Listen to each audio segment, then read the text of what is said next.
Be didelių komentarų norėčiau, kad pasižiūrėtumėt šiek tiek ištraukėlių iš koncerto, kurį mes pažiūrėjom Vaikų kūrybos rūmuose. Paprastai pagal vaikus gali spręsti apie tautos potencialą. Vėlgi atmetus visus idėjinius, politinius dalykus. Tiesiog pažiūrėkite, kaip šitie vaikai groja.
Neteko matyti tokių gabių vaikų niekur, praktiškai niekada.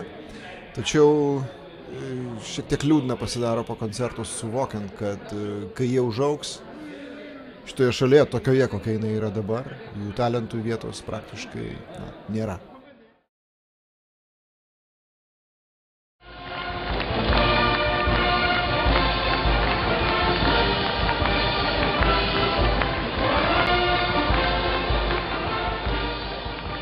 Festivalio uždarimas vyko dideliame kino teatre. Viskas vyko labai greitai. Prizai buvo išdalinti per 10 ar per 15 minučių. Vienas po kito ėjo paskelbti nominantai. Niekam nebuvo leista sakyti padėkos kalbų. Nei minutei neapleido jausmas, kad prizai buvo jau aiškus pačioje festivalio pradžioje, nes pagrindinį prizą laimėjo kiniečių filmas apie karą. Karą, kuris vyksta Šiaurės Korėjai, kur yra kovojama su amerikonais, kur socializmas klesti prieš imperializmą. Viskas priminė senus gerus tarybinius laikus. Po uždarimo ir filmo nugalėtojo parodymo vyko banketas. Mes sėdėjome prie vieno stalo su ganėtinai baugiai atrodančiais kultūros darbuotojais, kaip juos mums pristatė mūsų gidė. Prie atskiro stalo sėdėjo Šiaurės Korėjos kultūros ministras, kuriam atėjus pobūvis prasidėjo, visi pradėjo valgyti ir kada jisai baigė valgyti ir atsistojo nuo stalo, tada visi pakilo nuo stalų ir nesvarbu, arba baigė valgyti ar ne, tarytum susitarę, visi išėjo iš salės. Taip festivalis ir pasibaigė. Šeštadienio rytas, mes paliekam Pchenjaną. Paskutinis žvilgsnis į miestą, kuris paliko išties neišdildomą įspūdį. Visi pojūčiai, kuriuos išgyveni, lankydamas į Šiaurės Korėją, yra unikalūs turbūt jau vien dėl to, kad nėra kitos tokios šalies. Kitos tokios šalies, kurią galėtum pavadinti veikiančių Grūto parku, paskutiniu komunizmo bastionu. Būtent ten kelis kart aplankė mintis apie tai, kad galbūt tokios vietos kaip tik turėtų būti saugomos ir rodomos tiem žmonėm, kurie vis dar serga nostalgija Markso, Engelso ir Lenino idėjoms. Visiems tiems, kurie mano, kad tarybiniai laikai tai buvo patys geriausi laikai. Nepaisant viso to, aš turiu tokį jausmą ir tokią viltį, kad vieną dieną abi Korėjas susijungs ir taps viena didelė žydinčia šalimi. Aišku, tada, kai Šiaurės Korėjos gyventojai išsiseks tos raudonus ženkliukus iš savo atlapų.